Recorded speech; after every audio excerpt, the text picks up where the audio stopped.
What's going on, guys, and welcome back to another episode of Bows and Bullets with Christian and Jay. Jay, how was your week? How was your? No, not too terrible. I'm getting over a little head cold I've been fighting, but Yeah. can't complain. Went out, got a deer stand hung this week, so that's a plus. That's good. I'm going down home next weekend and getting my stuff set up for this coming season.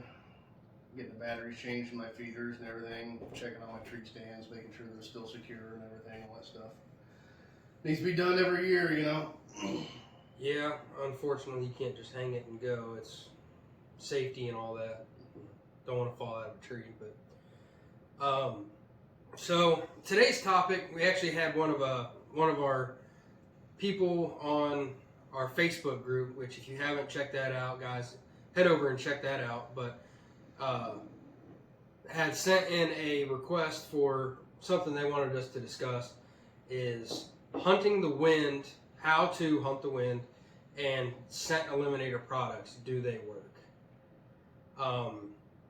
And I will start that conversation off by saying they work great hand in hand. Okay? Scent elimination products are not an end all be all. And what I mean by that is you can take the shower, you can do the sprays, wash your clothes, which as a bow hunter, I'm a huge fan of all those things. But you cannot do all of that and then just go hunt any wind you want to and expect that, I'm going to be okay. Mm-hmm. Because deer have a nose that is stronger than anything, but I can't think of anything other than maybe a bear right now that has a better nose and better at picking up scent than a deer. So you have to use them together. Still, you got to hunt the wind, and what I mean by hunt the wind is I have multiple stands throughout my property. I know where I'm going to go each morning by checking the wind, and I know that deer tend to come from this direction. So deer are naturally going to enter downwind from where you're at, right? Possibly. That's been my experience, is that they're always going to come with the wind in their face, because that way they're able to tell if there is anything that's dangerous ahead of them before they even get to that area. They're able to smell the danger and avoid it. So if you set up with the wind not blowing in the direction that you want the deer to walk, is going to be your number one as far as how to hunt the wind. That is huge. All right. Do you have anything to add in this yet? Yeah, I'm gonna chime in a little bit. As far as scent eliminator products, do they work? Yes. Will they work? You don't know. Okay. So it's going in with hunting the wind. They do go hand in hand, carrying your scent and everything else like that. Hunting is 90% luck, and anything you can do to up your chances of success, you do it that way. But I'm going to throw this out there. I blasted myself down with various different types of scent eliminator before. Put stuff above me that it's supposed to blow down, kill all your scent. I'm out there with my phone with an app on it. It's got a satellite from low orbit telling me what direction the fucking wind is coming and all that stuff. And then this guy at 60-some years old is over there smoking a fucking Camel cigarette, got his flannel on, and he reeks of the wood-burning stove in his house and all that, kills a bigger buck than I do. Okay, so explain that one to me. It's an animal. It's a living being. It's going to do what it wants to do. But, like I said, anything you can to increase your chances of success, you do it. Hunting with the wind. Okay, so if you can kill your scent, that's good. Another thing you can do is there's different types of attractants out there. All right, dominant buck, doe and estrus, etc., etc. Set you up a drip wick perimeter around your stand. Okay, one thing that I like to do is when I come in on my four-wheeler, especially if I'm hunting the rut, I like to dip it in some doe and rut, doe and heat, doe and estrus, and I tie a line to the back of my four-wheeler and I drag it. I do a drag line all the way to my stand. Okay? That's how I killed that one behind us right there. It came in straight down, nose to the ground, looked like a dog. Trailed all the way down. So I don't care what I smelled like. Alright? It was the rut and he was on that doe. Alright? Good luck breaking him off of that. So it brought him right down to me. He stopped at the bait pile I had out there. I shot him. It was my success. But as far as like, do they work? Yes. Okay. Will they work? You don't know. You got to go out there. You got to try it. You know, and deer are curious animals. True story here. I parked my four-wheeler probably 100 to 150 yards away from me one time. Okay. Parked it down there. Walked the rest of the way to my stand. I get up there. While I'm up there, I notice some movement over here by my four-wheeler. So I bring my scope up, I'm looking over there, and there's a doe with a yearling, and they're over there sniffing my four-wheeler. Alright? So, something about that four-wheeler attracted them. Alright? So, you know, I mean, could have been, you know, that I hauled bags of feed on it before. You know, did maybe some of my, like I said, my attractants or something, the scent get on it or whatever, but you're not going to tell me that the smell of that exhaust fumes and oil and everything else didn't overpower that, you know, and that circumstance right there, I never would have thought of anything. I thought it would have scared them off and they'd run the other damn direction, you know, but they're up there sniffing my four-wheeler. So I shot one. And, you know, I shot the doe, and I come back, I'm like, you ain't gonna believe this. I was like, they were, I was like, if they'd been there any longer, I think they'd have probably been licking it, you know, but. Well, how often do these deer see farm equipment? Depends on whatever you're in, what region. That's another thing. I know older gentleman that would dip his fingers in diesel fuel as a scent mask because of how much truck traffic was going around there. He said so it helped mask them up, and he killed a lot of deer. Now, am I telling people to go out there and dip their hands in diesel fuel and rub all over them? No, I'm not. I'm not going to do it. But not with the price that it is right now. No. Yeah, I wouldn't do it to begin with. Period. You know. My luck, you'd be lighting up a cigarette, bursting a flame, but, so as far as the wind goes, yes, try and use it to your advantage. Like you said, you have multiple tree stands up. I have multiple tree stands up. If I'm setting up grip wicks and all that, I'm paying attention to which way the wind is going and carrying that scent, because there's a good chance, you know, that buck is catching it from downwind and coming in from that direction. I'm going to try and use that to your advantage. Am I going to guarantee it's going to work? No, I'm not. You know, but like I said, anything you can do to increase your chances, go for it.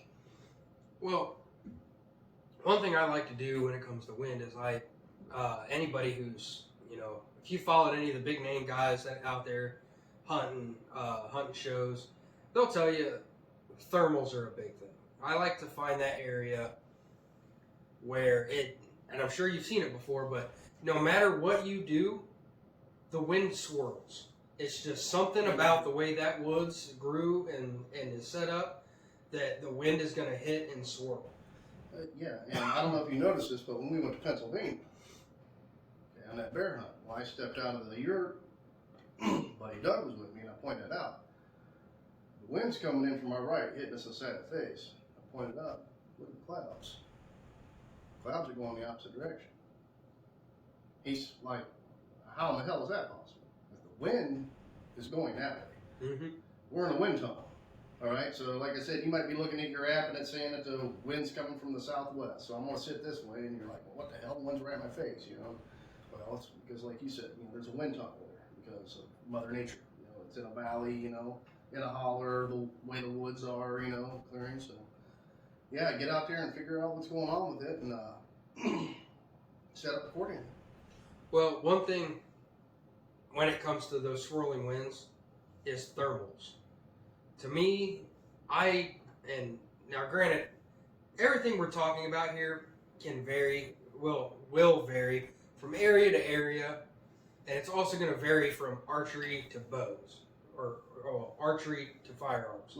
And that's why we named the show what we did, Bows and Bullets. is we don't want to just specify one particular types of hunt. And if you guys subscribe to the channel and you guys see what we got coming up this year, you know, you're going to see a lot of small game and archery hunting, rifle hunting, different areas of the country. But thermals are huge to me. So as an archery hunter, as typically an archery hunter for white-tailed deer, I find those areas where the winds like to swirl. And if I know that the deer are coming through in those areas that the wind is swirl, I will stay out of that in the evening. And I will only hunt those areas in the morning. Because thermals, for those of you who don't know, as the sun is coming up, right, heat rises. So as the sun comes up and everything starts to warm up and heat up, it's going to rise up. And what that does is, even if the wind is swirling, it's going to take your scent straight up. I've seen it multiple times, and that's why I love doing it that way. And the reason I stay out of that in I stay out of there in the evening is because as those thermals, that cool air comes down, and basically it's pushing your scent straight down into the area where the deer are going to be on the ground, basically. And a really good way to just avoid that problem and avoid burning out that spot is I find those swirly winded areas, and I let the thermals, I let Mother Nature basically give me an advantage. I let those thermals carry my scent up and away, and it's a huge, huge bonus to me is when I find those little areas, because deer will bed close to those areas. If that wind is swirling, they're catching scent from all over the place, so they're going to be able to sense when danger is coming and from all directions, instead of just, you know, out of the north or the south or whatever direction it may be coming from. So when I do find those stands, I usually leave, or those areas, I usually leave my stand up. That's one stand I don't like to move and I don't like to change. Is I've seen it time and time again where the deer love that area, and if you can avoid burning that area out, you know, pick and choose when you're going to be in that stand, that can pay off huge in archery season. Mm-hmm. That's another reason why I like to hunt out of tree stands too. It gets you up out of the scent line, up above it, and so what I look for is food sources. I look for a lot of white oaks, a lot of acorns and all that stuff. Usually you find an area like that, you're going to find a lot of deer traffic. And somewhere around there is usually where I'm going to be end up putting up a tree stand. Deer love thickets, okay? When they get into thickets, they bed down in it and it blocks the wind. So find you a thicket, okay? You'll see animal paths cut through it and all that stuff. Set your tree stand up outside of the thicket for when they come in and come out of it. But yes, they do love thickets because they block the wind. I've noticed when the wind is too heavy, they have a tendency to bed down, and you're not getting a lot of movement. So, me, if it's too windy out there, I might just say, I'm not going out today, especially in a tree stand. Okay, I don't like being up in a tree stand and doing this shit. Right? You know, you're getting motion sickness and all that other stuff sitting up there. You're also running the risk of limbs breaking and stuff like that, and you put yourself at risk. I've seen that happen before. Hunting Kentucky one time, I mean, it was high winds, and everybody's like, I'm sitting in, and I'm like, well, I'm not, you know, I'm a hardcore hunter, you know, I'm going out there, and I'm out there in a tree, and I'm watching trees break in half. And I'm like,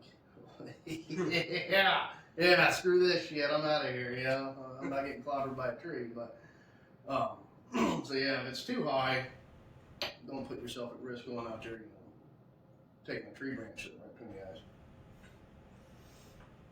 Yeah.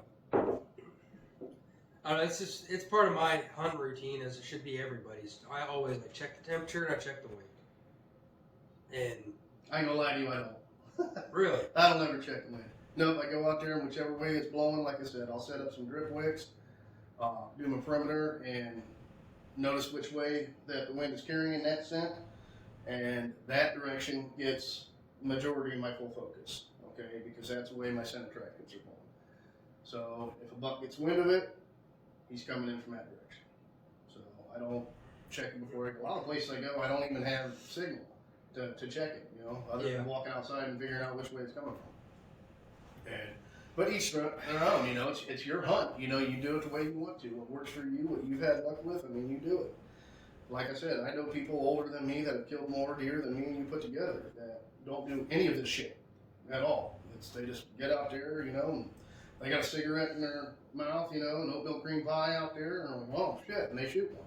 And it's like, I mean, God was on their side is the only thing I can rationally think of. But I mean, old hunting partner of ours, I told you that story. He was literally sitting Indian style on a hill, smoking a cigarette.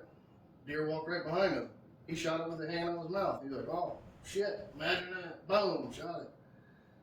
And I'm like, I can't believe it. Yeah. I'm like, I've paid all this money for all this stuff, you know, and this asshole just shows up, didn't even have his own gun at the borrowed office, walks out there and wasn't even wearing camo. Right? Just wore the orange vest he had to over top of some coveralls, blue coveralls. So they're shaking my head like, you gotta be kidding me. You know, but that's the way it works. It's hunting. You gotta be at the right place, right time. But, you know, luck is most definitely a factor, but anything you can do to increase that luck, do it. Oh, absolutely. And well, that just takes me straight back to the difference in terrain, different in areas. You know, I mostly hunt here in the state of Ohio, where we have a lot more flat rural ground, where you hunt primarily Kentucky, whereas you do some hunting up here in Ohio, but most of it's down in Kentucky. And I've been down to your property in Kentucky, and it is nothing but hills. They're either straight up or straight down. There is no, you know, half hill. There's no slight incline. It's straight up or straight down. There's cliff. Yeah. And the wind on this side of the mountain may be coming out of the east, and the wind on this one may be coming out of the south. You don't know. It changes from time to time. So one hillside to the other. Exactly. And it goes back to basically what you said. Does it work? At the end of the day, yeah, it works. But there are also a lot of factors to take into account. It should not be the end-all, be-all for you. You know, you should not be, and if you're the kid in high school who never took a freaking shower, and you only ever covered yourself in Axe body spray, you are probably this guy. Do not just hose yourself down in dead downwind and then expect to walk out there and just kill a monster bug. Mm-hmm. There's so many things that you have to take into account, and you do get those guys the freak accidents who are smoking cigarettes and kill, you know, massive deer. Mm-hmm. But as a bow hunter, and this is probably where we may differ a little bit from rifle hunter to bow hunter, I like to get them in as close as possible. I agree. So I like to have every single advantage that I can, and I like to have take every advantage you possibly can. I've killed one with a crossbow out of my tree stand, and I hammered myself down with you know, the scent eliminator. I'm not going to mention any names unless they want to sponsor me. So, but we want sponsors. Yeah, so, you know, I mean, I did. I hammered myself down, did all that stuff, and I rattled a buck in. And, I mean, almost to my tree stand, literally. I mean, I shot him almost straight down, shot him in the neck. Okay, and when everybody asked me, like, how far away did you shoot him, how many yards? I was like, yards, you mean feet. That's how close he came. Now, if I hadn't sprayed myself down and did all the scent eliminator, you know, laundry detergent, spray, soap, all that other stuff, would I have gotten him in that close? I'm going to say no. Okay? I mean, yes, he did come in from the rattling and all that stuff, but I don't think I would have got him that close. Your scent bubble wouldn't have been as small as it was that day. And I've actually a similar story from the first doe I took last year. Sitting in my tree stand, doe comes in, a couple fawns feeding in behind her, and I felt the wind switch on me. And I'm like, oh crap, I'm busted. She's gonna, you know, she's got me. Excuse me. And they come in, and every time I go into the woods, I always take my scent elimination to the max, because you never know when that monster is going to step out. So, this doe is feeding in. She's feeding in with fawns, and they end up getting over to my bait pile, and the wind switches. This doe was probably max 15 yards. I'm saying that's max. That's probably pushing it. And unfortunately, 3 deer right there, every one of them kept picking their heads up.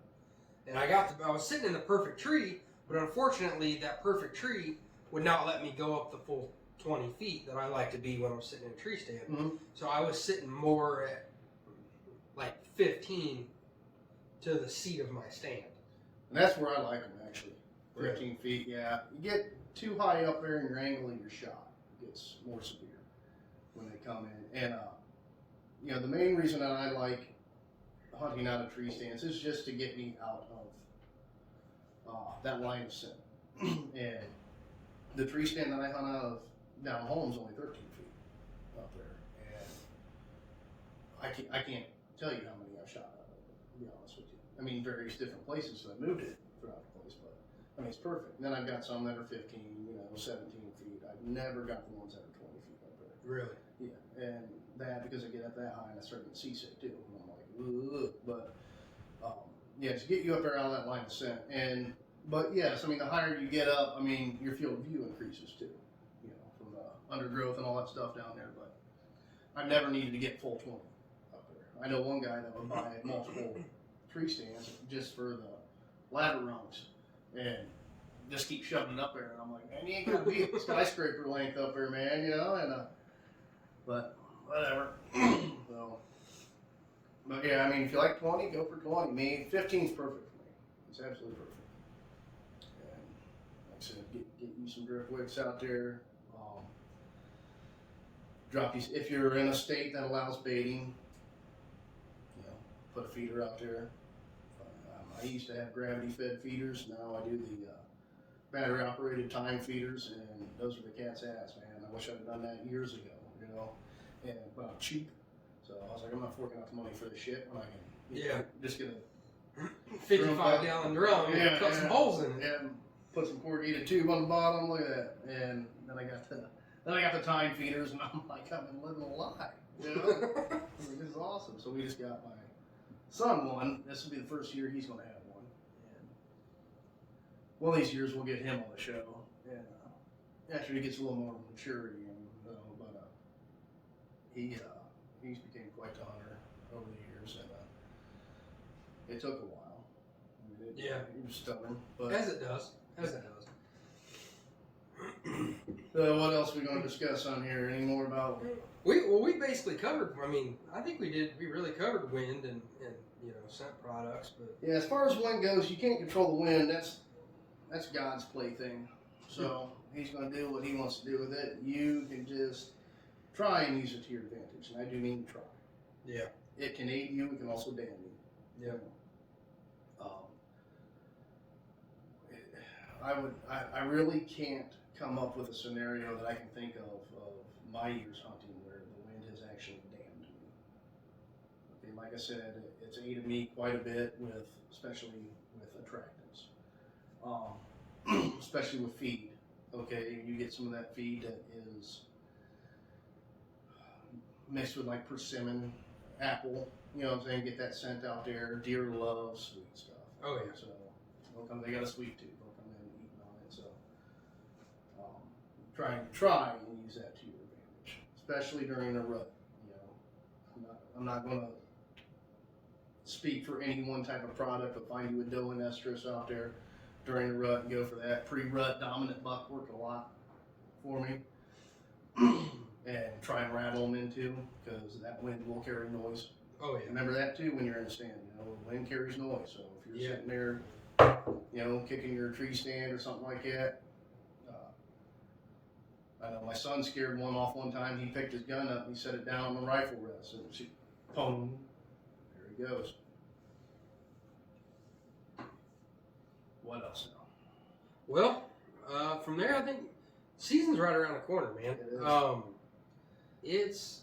It's closer season than comes we in. think. Yes, next month archery season. Then I keep thinking that. I'm like, well, we're 30 days away, and roughly 30 days, and dove season and early goose opens up this week and then this weekend, and then I just get to think about, well, I got a lot of stuff to do because I have not been doing what I need to be doing this summer. And I know as soon as early goose and teal gets in, my weekends are gonna be shot. So yeah, I know squirrel season comes in next month, and I'll be out there doing some squirrel hunting and taking the boy out, getting the rim fires out, keeping him practice and stuff. Love squirrel hunting. There's a lot more action. Yeah. Involved in with that than deer hunting. Deer hunting is still my passion, but you can't be getting out there with the 22s and popping them little nut eaters and stuff like that. Oh, yeah. Good times. Absolutely. Dove. I'm excited for Dove, man. It opens up on the 1st, September 1st, this Thursday, and I'm going to start work at midnight. That way I will be done with my route in time to actually get out to the woods. So shout out to my supervisor for letting me do that. He knows how much. That's good. Yeah, a lot of places won't let you do that. Yeah, he knows how much I love to hunt, and he's willing to work with me, and that's awesome. But yeah, I got to finish putting up one tree stand. I got one set up. I need to get back, check on the food plot. Since we're talking early season, let's talk early season tactics. What's some of your go-to, early season? It's still green. Trail cameras. If you ain't got them out, get them out. Okay? Learn what that deer pattern is. Learn what deer you got in that area. Okay? And there's no better way of doing that than actually being there and seeing them. If you can't do that, there's your trail cameras. Okay? Saying that, I haven't got mine out yet. But next weekend we are putting them out. But yes, get your trail cameras out there. That's how you know what's in your area. When they're running, you've got some bucks. I mean, they live to be that big because they're smart. Oh, yeah. Okay, and they've gone nocturnal, so you can see their route and increase your chances of getting them at last light or early light before they bed down and stuff like that. But, get them trail cameras out, check them periodically, see what's in your area, and get the feed out there. Mm-hmm. Get the feed out there, keep bringing them in. Scout your area. If you're not already familiar with it, find where you got white oaks with the acorns out and stuff like that. Up here, you got corn. I mean, everywhere. Corn's everywhere. It's an abundancy of food source. It's a state flower for Ohio. It should be in here, of course. Mm-hmm. So until that corn's taken off, it's hard to bring them out of that corn. Yeah. And so you just got to get out there and play the odds when they come out and start walking through the woods. When that corn's taken off, now you're going to have a better luck with feed. All right, putting bait out there, which you are allowed to bait in Ohio. Yep. And, which should be every state. I don't understand that. Even a convicted felon that's condemned to murder is entitled to a last meal. I can't give this poor bastard area up.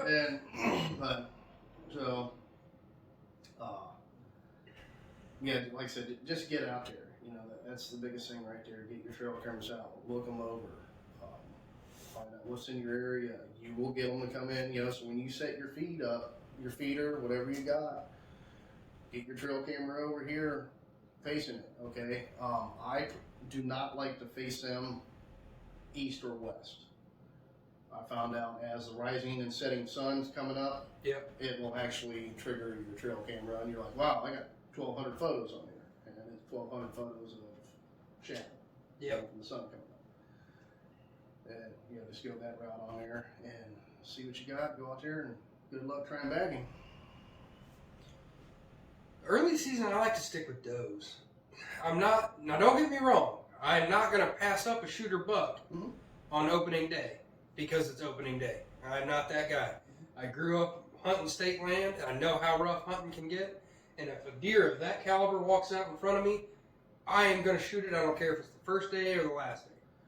But I have tried because I know shooting a buck of that caliber on opening day here in Ohio, that right at the September 28th, is kind of hard. We haven't had any, at least in the past, I want to say 5 to 10 years, like no hard frost before opening day. Nothing to really force those deer to be up on their feet in the daylight. So, and yeah, that's the thing. Once you get him, you're bucked out for the entire season. In the state of Ohio, we only get So, one buck for some freaking reason. But also, golden rule. Do not pass up on the first day something you would shoot on the last. Exactly. And so, but yeah, like you said, when I get out there, if it's a doe, all right, then that's trouble on me. All right, you're going in my freezer. And my dad is the exact opposite, man. And but I'm not hacking on him. Yeah. But doe walks out in front of him. And see you later. All right, he's out there horn hunting. Yeah. And and then he's bugging me for trouble on me for the rest of the year. And I'm like, hey, why don't you shoot one, and I'll make it for you. He's paranoid. He's like, man, I know if I shoot that doe, that there's a big buck trailing her right behind her. I'm scaring him off. I'm like, if he's trailing her, he's coming in. Okay, we've seen it where one of our hunting buddies shot it, killed her. And he had one of them climbing tree stands. So he starts shimmying his way down. He gets halfway down, and a buck comes in. And he's like, what's this? And he stops, and it comes up. This doe's dead. Well, she must have been in season because he's sitting there nudging it, trying to get her to wake up and get up. And so it's like, obviously that gunshot did not scare that buck off. And so that's the way it works when they're in rut. Mother Nature takes over. And they are full blown stupid. And that's why I love the rut. My first buck with a bow, I shot it maybe 3-4 minutes after shooting a squirrel with my bow, because it had been a long season. I was deerless. I was irritated, and this squirrel just wouldn't stop. So I'm like, it's legal in the state of Ohio. You punched your own tag, buddy.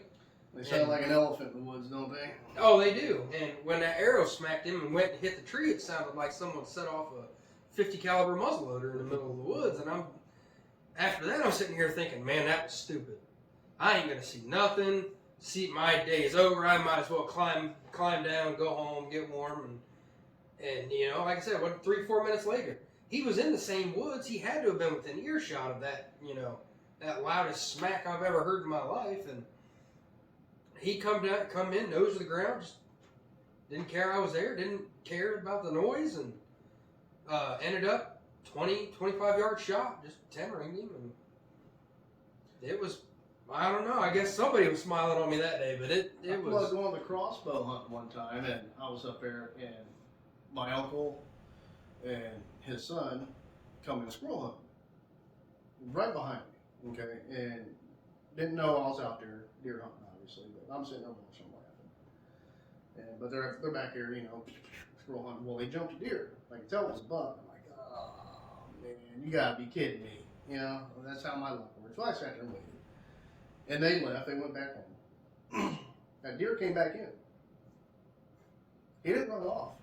He only ran far enough until they left, and he came back in. That was it. He's seen them. He smelled them. Oh yeah. He didn't care. He just waited for him to leave, and he came back in. And shot him. That was the end of him. But yeah, I couldn't believe it. I was telling everybody about it, and they're like, "Are you serious?" They're like, "They scared it off. They come back in." I said, "Yeah." Came right back in. And everybody was like, "Man, I'd been madder than hell, and I'd have got out of that tree stand cussing, and people ruined my hunt and all that." Oh yeah. It's like, nobody ruined the hunt. They're just out there doing the same thing I was. They're Yeah. And so they had permission to be back here just as much as I did. Ain't nothing ruined. If anything, they kind of aided me, because I don't think that deer would ever came by me if they hadn't done that. Well, that's you see a lot of people, guide services, where they use 4-wheelers and stuff, or gators, side-by-sides, whatever you want to call them. They drop people off. Everybody thinks, well, doesn't a 4-wheeler scare them off, or doesn't that scare them off? Well, no. They're so used to it at this point that a lot of them know that it's the gator. They know it by the noise, so they'll either sit tight or they'll move out of the area and wait and see that four-wheeler or that side-by-side leave. Now, they don't look at it and say, hey, wait a minute, there was 2 people in that, now there's only 1. What's going on with that? Yeah. You know, they think, oh, okay, it's gone. The threat is gone. I can go back to doing what I was doing, feeding acorns or what have you, and from that point there, it just it makes it a lot easier for people. So that's another tactic, I guess, that people use when it comes to hunting is they use that vehicle or whatever to get in there. They use it a lot during the summer and they're putting out food or whatever, corn. Yeah, and I swear by four-wheelers, man. You know, there was a time where, I didn't own one. We walked everywhere we're at, and especially down there in Kentucky, where everything's straight up, straight down. Yeah. Dragging them things, we dragged them until our knees were knocking, shaking, wringing in sweat, and we're like, yeah, we ain't ever gonna do this again. Yeah. Got some four-wheelers and all stuff, but yeah, we go out there with the quads, and like I said, I parked mine 150 yards off, and I looked over, and there was 2 deer sniffing it. I'm like, well, what is this? That blew my mind. And so, you don't know what it's going to do. The animal might be curious. Hey, what's that new smell? What is that? I want to see what it is. I don't know. But all I know is God was on my side on that one. And what was our topic again? Wind and set. We'll get off subject on that. We always get off subject. We start talking and we just talk and it never ends. But like I said before, if it gets too windy, I'm not going out. And I took a tree branch right between the eyes one time.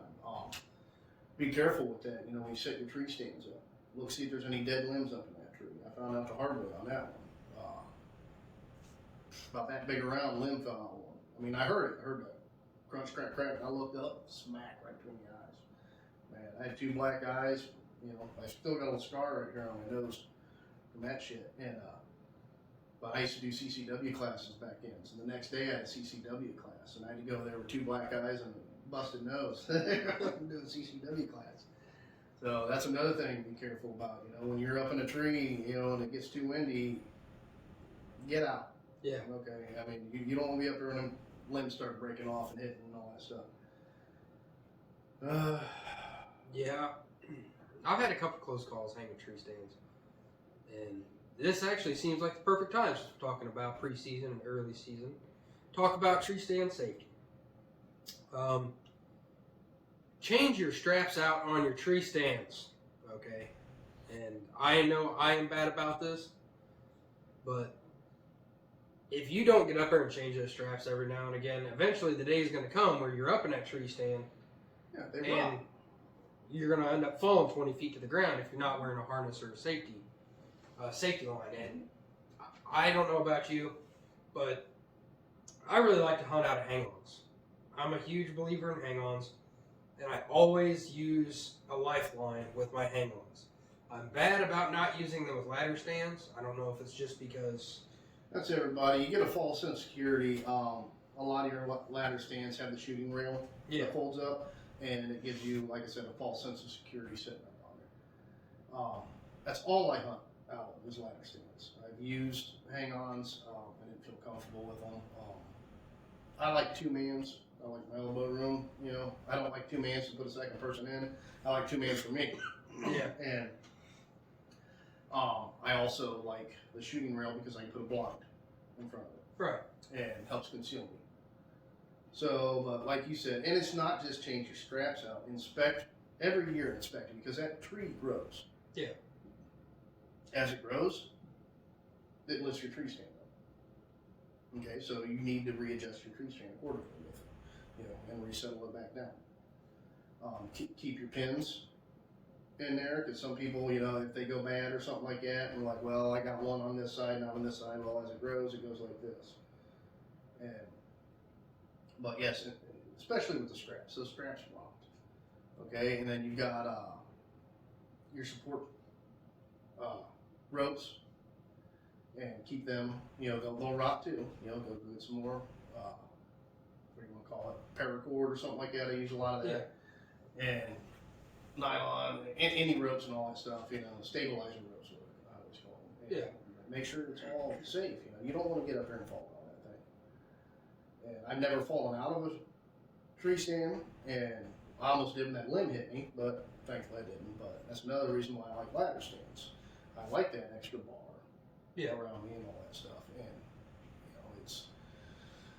it is a false sense of security, but I mean, I've been up there with my son before, and he's fallen asleep. Alright, and it is, good to have that thing here, not just a lifeline, all that stuff, something you can land on that, but that's kids, Yeah. I've come close a couple times. I mean, it got me to the point back when I was young, dumb, I was Superman. I don't need, I balance, I'm fine. And now it's just looking down, you're like, okay, maybe there's something behind this whole safety harness thing. Maybe I ain't as young as I used to be. Well, yeah, you fall on your head, and I mean, it's done, And so, I mean, I think that's how most hunting accidents happen, is actually getting in and out of the tree stand, if I remember correctly. And you just gotta be careful. Anything, safety first on everything, from firearm safety, hunting safety, whatever. Safety. And inspect your tree stands. Like I said, inspect those straps. Okay. Are they going to last more than a year? Probably. But if you start seeing them where they're fraying, starting to rot, get it out of there. Ratchet straps are cheap. Well, I am a firm believer in not actually using the straps that come with the stand. Unless you're going out and buying like a Lone Wolf, or you're spending $300 for just the stand, not even the climbing sticks and everything involved. I throw those ones out, or I use them for something else. I will go to the store and I will buy ratchet straps because I know they're going to be solid and they're going to hold that stand to the tree. I don't trust, and maybe it's just me, but there's a strap where you pull it tight and then the clamp just presses down on the strap and it holds it there. I don't trust them. Yeah. I'm fat. I don't trust that thing to hold my 260-pound butt. I just don't. Me, if, like, let's say it's a ladder stand and it comes with one strap, here's the teeth and all that. If there's another spot where I can put a second strap on, I do it. Yeah. Okay. 2 straps are better than 1. And if there is only one possible spot to do that, I don't ever use the freebie that comes with it. I don't. I actually buy some. A lot of them will tell you how many poundages that they're rated for and everything like that, and put you a nice one on there. But most of them that I've seen, I can throw one up where the teeth actually go in, and then there's somewhere towards the bottom I can throw a second one on there for added security. And it ain't going nowhere, except up as the tree goes. So. Well, most of the ladder stands that you buy now, they have that jaw technology, where there's actually a strap that comes down from the top, and it has like a half circle with teeth. And as you tighten the ratchet strap, those teeth, it closes and it digs into the tree trunk itself. That way, not only does that help keep you sturdy, but when you're climbing up there to put your straps on, after you've put the stand up, it's going to prevent that stand from tipping in one direction to another. Another thing, when you're putting ladder stands up, don't do it by yourself. Get some people out there to help you, and when you get it up there, have some people down there holding that ladder, so you can get up there and they keep it nice and steady and everything. I mean, you don't want to try doing it. I mean, I wouldn't even try it with. I've done it before, but I don't like doing it with 2 people. Yeah, I'd rather have 3. You got 2 people down there, each holding the thing, and something bad happens, they can keep it sturdy and keep it from falling off. You and our other friend Chris, helped me put up that one. Yep. And I put up so many, it was like that. We were done. Yeah. And that's why I'm not going to go out there with one person and try and throw one up and put myself at risk. There ain't no deer out there on the planet with getting hurt or getting killed. Oh yeah. So safety first. So, well, guys, I think we're going to end it there for this week.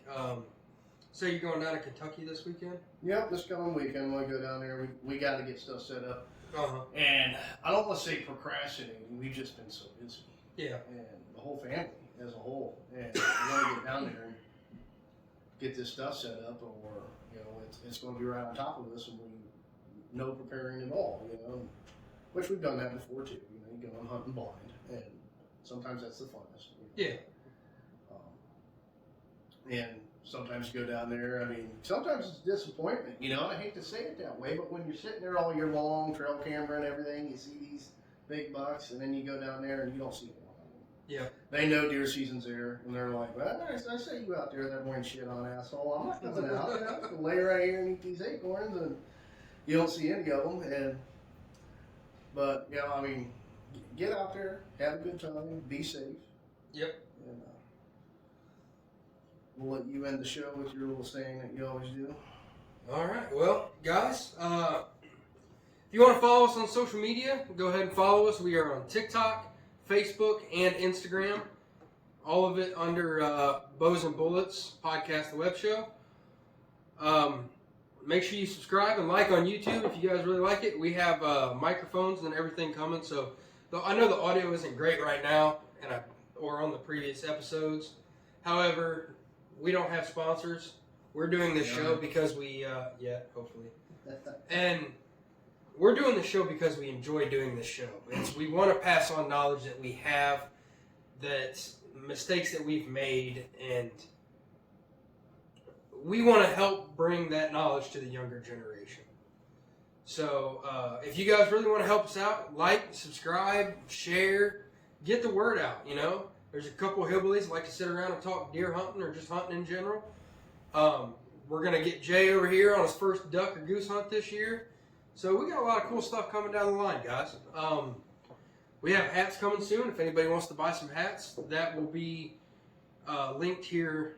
Hopefully within the next couple episodes, we'll have them actually on their way, and we'll have them here to show you guys. I want a huge shout out to the following that we have so far. Thank you guys for everything that you've done as far as liking, commenting, sharing. It's been a good run so far. I'm enjoying it. I know Jay here's enjoying it. So with that being said, guys,